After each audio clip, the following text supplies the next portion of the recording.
Welcome to the last breakfast. Please enjoy the video. You'll begin by loading the exam configuration and getting SEB running. Open the provided SEB file or paste the config URL. Enter the exam password when prompted. Allow SEB to make required system changes so it can lock settings. Once done, quit or suspend unnecessary programs and notifications. This reduces conflicts. Make sure your device is plugged into power and on a reliable network. You're now positioned to launch the exam securely. Start SEB and proceed to the authentication, steps your instructor specified. Now focus on authentication and verifying the exam environment.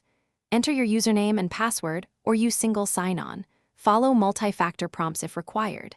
SEB may display which resources are allowed. Confirm calculator, clipboard, or specific sites are enabled so you won't be surprised mid-test.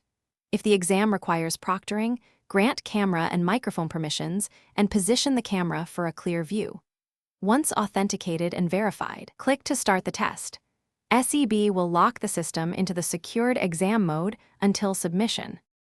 Finish by following the exam submission procedure inside SEB. Use the built-in Save or Submit button rather than closing the window. After submission, SEB will unlock the system, confirm your submission receipt or confirmation code.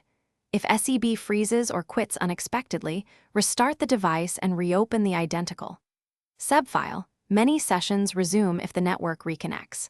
If problems persist, take a timestamp screenshot or save the SEB log if possible.